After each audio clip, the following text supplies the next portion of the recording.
Telugu capital భక్తి టీవీకి స్వాగతం సుస్వాగతం. నేను శ్రీలక్ష్మిని.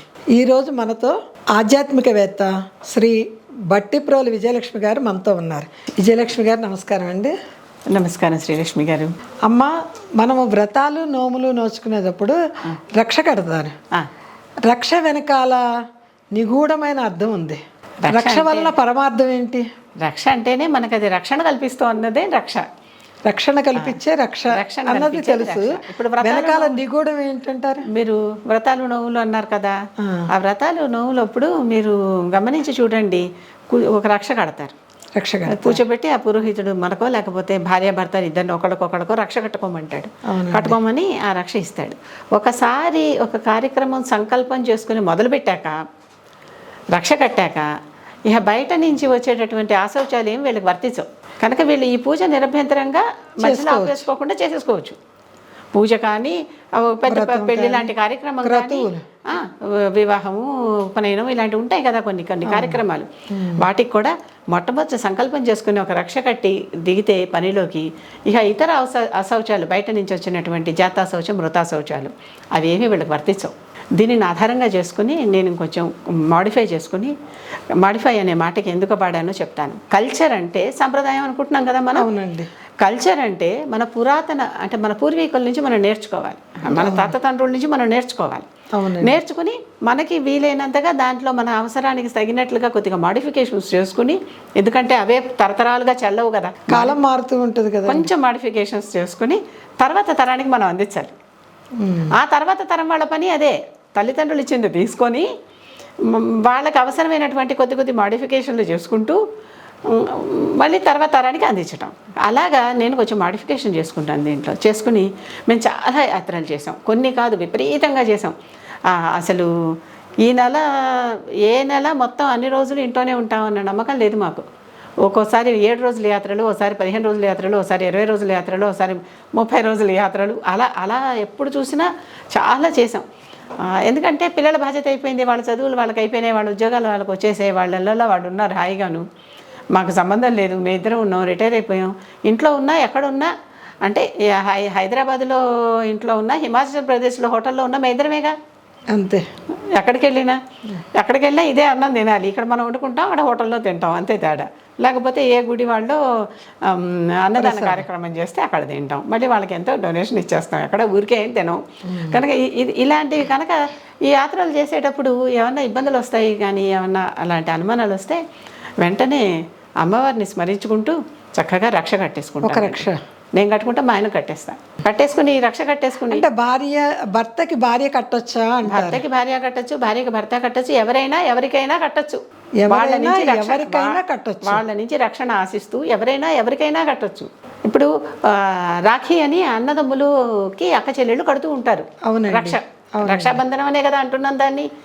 ఉత్తర హిందుస్థానంలో వాళ్ళు రాఖీ అని పిలిచినప్పటికీ రక్ష అనే అర్థం అక్కడ కూడా. రక్షాబంధనం అంటున్నాం. రక్షాబంధనం అన్నాడు అన్నదమ్ములకు అక్క చెల్లెళ్ళు కడతారు. అన్నదమ్ములకు అక్క చెల్లెళ్ళు ఎందుకు కడతారు? మాకు రక్షణ ఇవ్వయ్యా అన్నయ్య, తమ్ముడు అని అడుగుతూ కడతారు, భావిస్తూ కడతారు.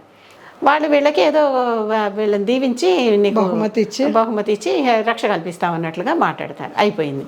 అయితే మరి చెల్లెలు అన్నయ్యకి రక్షణ ఇవ్వాలి కదా. అవసరం వస్తే అక్కో చెల్లో తమ్ముడికో అన్నయ్యకో రక్షణ ఇవ్వాలండి. తండ్రి కూతురికి రక్షణ ఇవ్వాలి. అవసరం వచ్చినప్పుడు తల్లికి కూతురు రక్షణ ఇవ్వదు. భార్యకి భర్త రక్షణ, భర్తకి భార్య రక్షణ అక్కర్లేదా? భార్యాభర్తలు చివరికి ఒకళ్ళ రక్షణగా ఉంటారు. ఇది ఎక్కడో ఎవరో అలెగ్జాండర్ ప్రియురాలు వచ్చి పురుషోత్తముడికి కట్టిందని చెప్పి అన్న చెల్లెల బంధం వాళ్లే కట్టుకోవాలన్న నియమం లేదండి. లేదు, మన సంప్రదాయంలో ఈ నియమం లేదు.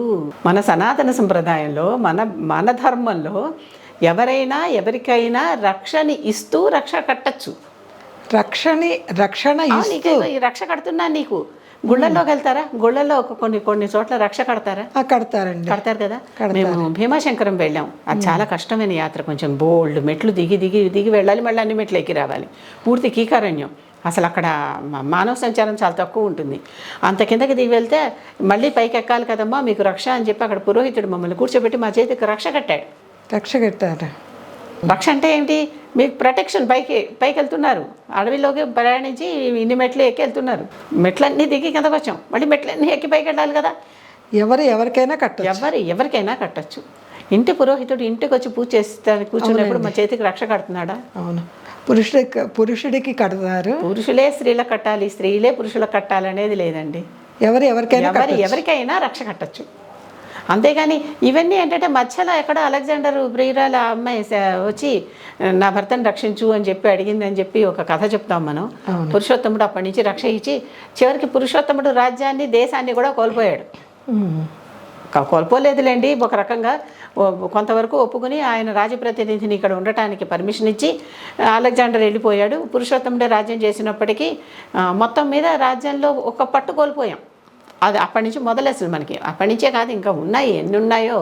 కానీ ఈ విధంగా ఎక్కడ వాళ్ళో వచ్చి ఇక్కడికి మన ధర్మాల మీద, మన సంస్కృతి మీద దాడి అనేది ఎప్పుడూ జరుగుతూనే ఉంది.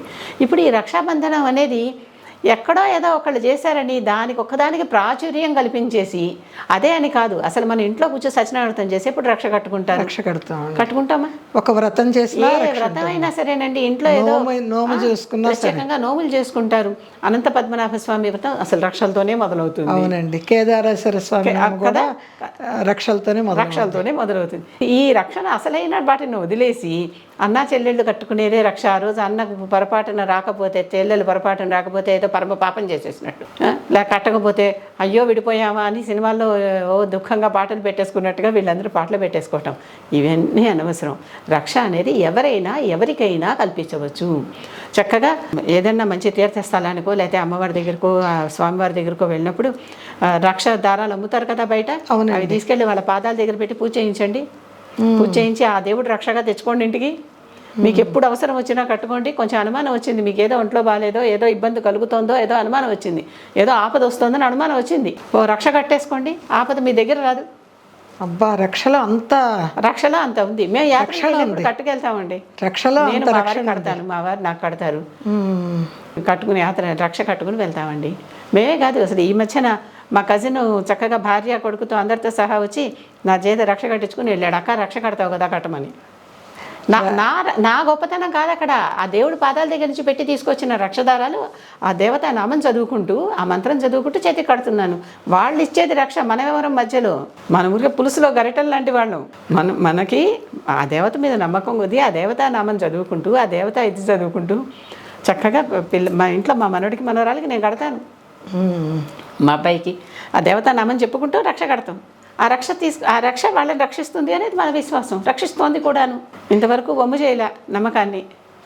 నమ్మకమే కదండి ఆధారం, అది బలం. అది నా శక్తితో నేను కడుతున్నాను అని ఎవరన్నా భావిస్తే అప్పుడు ఏమన్నా తేడా కొట్టచ్చు. కానీ అమ్మవారి శక్తితో, అమ్మవారి పాదాల దగ్గర నుంచి తీసుకొచ్చిన తీర్థంలో ముంచి తెచ్చానా, లేకపోతే అమ్మవారి పాదాల దగ్గర నుంచో, స్వామివారి పాదాల దగ్గర నుంచో తీసుకొచ్చి ఈ రక్షణ తీసుకొచ్చి మన ఇంట్లో దేవుడి దగ్గర విడిగా ప్రత్యేకంగా పవిత్రంగా కాస్త పెట్టుకుని, ఎక్కడంటే ఆడ పారేయకుండా, మామూలు దారాల్లో కలిపేసుకోకుండా పెట్టుకుని చక్కగా అమ్మవారి బొట్టు పెట్టుకుని చేతికి అమ్మ నాకు ఈ రక్ష ఇవ్వు అని కట్టుకుంటే అమ్మవారు రక్షిస్తుందండి. రక్షిస్తుంది ముమ్మాటికి. రక్ష గురించి ఎంత రక్షణ, దాని వెనుక ఎంత పరమార్థము, గూఢార్థము చెప్పారండి. చాలా మంచి విషయం అండి.